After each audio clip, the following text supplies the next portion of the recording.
Jadi menulis tidak harus selalu dalam bentuk ya ibarat sebuah pohon utuh dari akar sampai daun atau bahkan sampai buah, tapi pelan-pelan saja ya, seperti orang membangun rumah.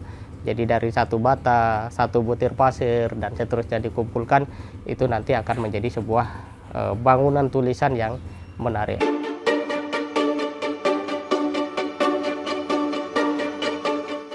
Assalamualaikum warahmatullahi wabarakatuh. Sahabat kalian, pada kesempatan ini saya ingin sedikit bercerita tentang buku Aku Menulis Maka Aku Ada, karya Kang Maman. Buku ini menurut saya satu hal yang sangat menarik, terutama bagi sahabat-sahabat yang ingin terus mengasah ya skill dan mengisi waktu dengan kebermanfaatan, meninggalkan jejak berupa pikiran, kisah, atau apapun yang memberi manfaat dalam bentuk tulisan. Dan saya sendiri ketika membaca buku ini mendapatkan begitu banyak wawasan ya, termasuk di dalamnya adalah sebuah alasan mengapa menulis itu penting. Tapi ada satu hal yang menarik di sini disampaikan oleh Kang Maman, bahwa kalau kita ingin menjadi seorang penulis yang baik, maka kita harus menjadi seorang pembaca yang baik. Ini dikutip dari Tom Friends ya, yang ada di dalam buku ini. Artinya sahabat semua akan mudah untuk menulis jika syarat pertama yaitu banyak membaca dapat kita lakukan. Dan kata Kang Maman, menulis itu adalah membaca 2 kali, membaca berulang kali, dan membaca terus menerus. Itu arti menulis. Luar biasa.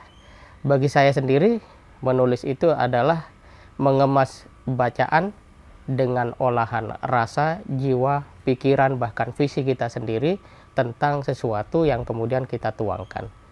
Ya, jadi kalau kita ingin menulis, syarat pertama memang harus rajin atau tekun membaca.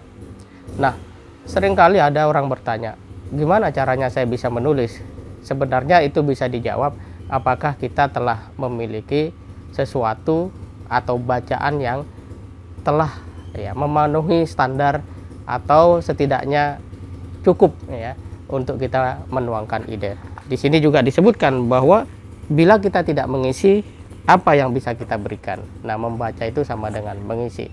Kalau di dalam kaidah usul fiqh itu ada ungkapan fakirus syai' la yu'ti, bahwa orang yang tidak memiliki sesuatu, dia tidak mungkin memberi. Nah, membaca itu membuat kita punya bekal untuk memberi.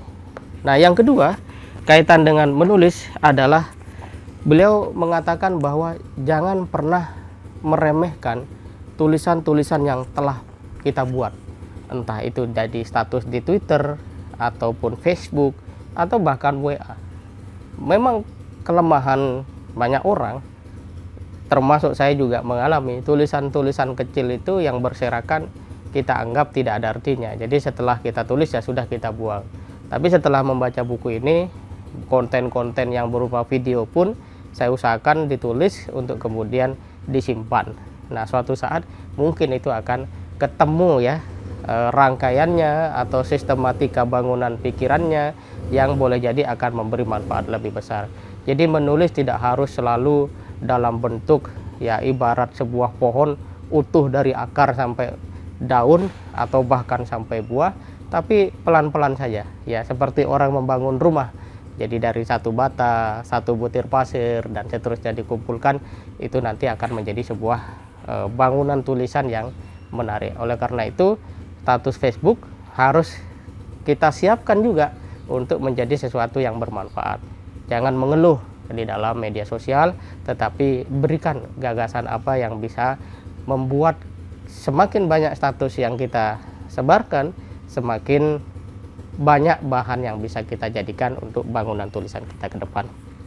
Nah, ini juga ada sebuah apa istilahnya ini ya, bagan ya begitu ya, yang ditulis juga oleh Kang Maman di sini, yaitu tentang bagaimana kita menemukan ide. Biasanya kan orang merasa buntu, gak ada gagasan, gak ada inspirasi gitu.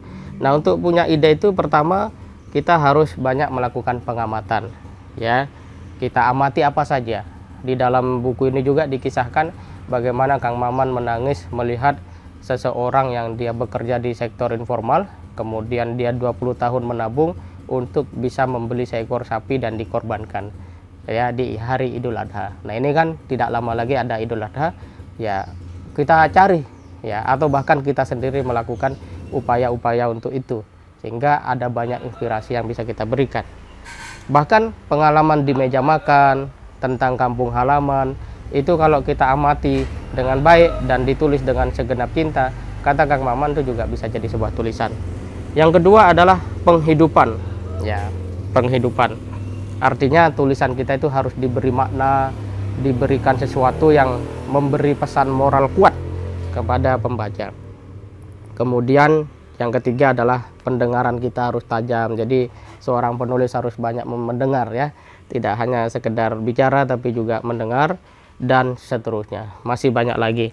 Kemudian untuk bisa menulis itu ya membaca, kemudian meriset ya, merefleksikan dan seterusnya. Prinsipnya kalau teman-teman atau sahabat semua membaca buku ini, kalian akan mendapatkan satu pengalaman panjang dari seorang penulis ya hebat seperti Kang Maman. Maka mulailah untuk senantiasa mengisi hari-hari kita dengan kebaikan-kebaikan, dan tentu saja perintah pertama dan utama dari Allah Subhanahu wa taala untuk membaca. Semakin kita rajin membaca, kita akan terangsang untuk menulis, dan semakin kita sering menulis, kita akan semakin butuh untuk membaca. Dan kalau kita rajin membaca, yang akan senang pertama kali adalah Tuhan kita. Semoga bermanfaat. Assalamualaikum warahmatullahi wabarakatuh.